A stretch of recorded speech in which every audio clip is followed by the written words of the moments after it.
ਸੂਫੀਆਂ ਸੰਤਾਂ ਪੀਰਾਂ ਫਕੀਰਾਂ ਨੇ ਆਪਣੀ ਗੱਲਬਾਤ ਦੇ ਵਿੱਚ ਐਸੇ ਗਿਆਨ ਭਰੇ ਔਰ ਢੁਕਵੇਂ ਭੇਤ ਨੇ ਜਿਹੜੇ ਉਹ ਸਾਨੂੰ ਦੱਸੇ ਨੇ ਕਿ ਜਦੋਂ ਉਹਨਾਂ ਨੂੰ ਫਰੋਲਨੇ ਆ ਤੇ ਪਤਾ ਲੱਗਦਾ ਹੈ ਕਿ ਹੀਰੇ ਵਰਗੀਆਂ ਗੱਲਾਂ ਨੇ। ਪੀਰ ਵਾਰਿਸ ਸ਼ਾਹ ਦੀ ਹੀਰ ਤੋਂ ਸਾਰੇ ਵਾਕਿਫ ਨੇ। ਹੀਰ ਦਾ ਇੱਕ ਸ਼ੇਰ ਆ, ਉਹਦਾ ਵੀ ਦੂਜਾ ਹਿੱਸਾ ਹੈ ਕਿ ਵਾਰਿਸ ਸ਼ਾਹ ਨਾ ਦੱਬੀਏ ਮੋਤੀਆਂ ਨੂੰ, ਫੁੱਲ ਅੱਗ ਦੇ ਵਿੱਚ ਨਾ ਸਾੜੀਏ ਨਹੀਂ। ਅਸਲ ਦੇ ਵਿੱਚ ਇਸ ਅਖਾਣ ਨੂੰ ਫਰੋਲੀਏ ਤਾਂ ਪਤਾ ਲੱਗਦਾ ਹੈ ਕਿ ਰੱਬ ਦੀਆਂ ਵਡਿਆਈਆਂ, ਫਿਤਰਤ ਦੀਆਂ ਖੂਬਸੂਰਤੀਆਂ, ਰੰਗ ਨੇ ਨਾ ਜਿਹੜੇ, ਇਹਨਾਂ ਦੀ ਨਿੰਦਿਆ ਨਹੀਂ ਕਰਨੀ ਚਾਹੀਦੀ।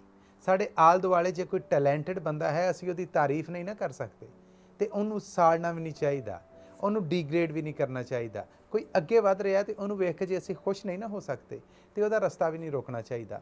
ਹਿਰਸ ਔਰ ਹਸਦ ਆ ਜਿਹੜੀ, ਉਹਨੂੰ ਇਸ ਹੱਦ ਤੱਕ ਨਹੀਂ ਵਧਾਉਣਾ ਚਾਹੀਦਾ ਕਿ ਫਲਾਣੇ ਕੋਲ ਇਹ ਸ਼ੈ ਆ, ਮੇਰੇ ਕੋਲ ਨਹੀਂ ਤੇ ਉਹਦੇ ਕੋਲ ਵੀ ਨਾ ਰਵੇ। ਇਹ ਸਭ ਤੋਂ ਬੁਰੀ ਖਸਲਤ ਹੈ।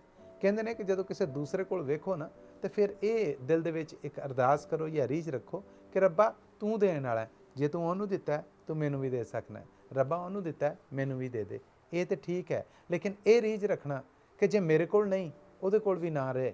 ਤੇ ਇਹਦੇ ਤੇ ਹੀ ਵਾਰਿਸ ਸ਼ਾਹ ਕਿਹਾ ਸੀਗਾ ਕਿ ਵਾਰਿਸ ਸ਼ਾਹ ਨਾ ਦੱਬੀਏ ਮੋਤੀਆਂ ਨੂੰ, ਫੁੱਲ ਅੱਗ ਦੇ ਵਿੱਚ ਨਾ ਸਾੜੀਏ ਨਹੀਂ।